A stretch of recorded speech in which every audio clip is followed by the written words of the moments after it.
यार 1959 1959 ऐसी 463 436 भूमिका। यह मामला भारतीय दंड संहिता 1860 की धारा 498 की व्याख्या से संबंधित है। इसमें उच्चतम न्यायालय को मुख्य रूप से निरुद्ध शब्द का अर्थ अन्वयन करना था, अर्थात निरुद्ध का अर्थ स्पष्ट करना था। तथ्य क्या है? संक्षेप में इस मामले के तथ्य इस प्रकार है कि शकलू मियाँ का विवाह रहमतिया नाम की एक महिला के साथ संपन्न हुआ था। दोनों लंबे समय तक पति पत्नी के रूप में रह रहे थे। दिनांक 21 अक्टूबर 1952 को रहमतिया अचानक ही अपने पति का घर छोड़कर चली गई। काफ़ी तलाश के बावजूद भी उसका पता नहीं चला। एक दिन शकूर मियाँ ने शकलू मियाँ को सूचना दी कि उसने रहमतिया को आलमगीर के घर पर देखा है।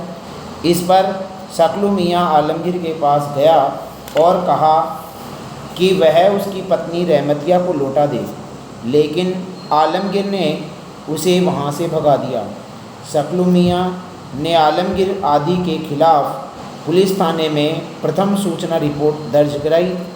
अन्वेषण के पश्चात आलमगीर और उसके भाई के विरुद्ध भारतीय दंड संहिता 1860 की धारा 498 के अंतर्गत न्यायालय में आरोप पत्र पेश किया गया। विचारण में आलमगीर और उसके भाई को धारा 498 के अंतर्गत दोषी पाते हुए उन्हें 2 महीने के कारावास की सज़ा से दंडित किया गया। इस दंड आदेश के विरुद्ध सेशन न्यायालय में अपील की गई। अपीलीय न्यायालय के द्वारा कारावास के दंडादेश को अपास्त सेट असाइड कर दिया गया और 50-50 हज़ार रुपये के अर्थदंड से दंडित किया गया। इस निर्णय के विरुद्ध पटना उच्च न्यायालय में अपील प्रस्तुत की गई। उच्च न्यायालय के द्वारा सज़ा में वृद्धि करते हुए प्रत्येक को 6-6 महीने के कारावास से दंडित किया गया।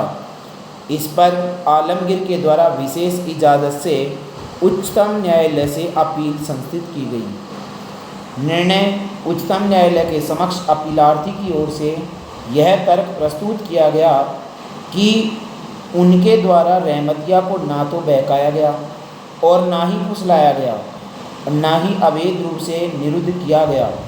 वस्तु स्थिति यह है कि रहमतिया स्वयं अपने पति को छोड़कर अपीलार्थी के पास आकर रहने लगी। रहमतिया के अनुसार वह अपने पूर्व पति से संतुष्ट नहीं थी, इसलिए वह उसके साथ नहीं रहना चाहती थी। इस प्रकार अपीलार्थी के विरुद्ध तथाकथित आरोप सिद्ध नहीं होता है। अपीलार्थी रहमतिया को निरुद्ध रखे जाने का दोषी नहीं है। इस प्रकार इस मामले में उच्चतम न्यायालय के समक्ष मुख्य विचारणीय बिंदु शब्द निरुद्ध शब्द की व्याख्या करने का था। भारतीय दंड संहिता 1860 की धारा 498 का मूल पाठ इस प्रकार है।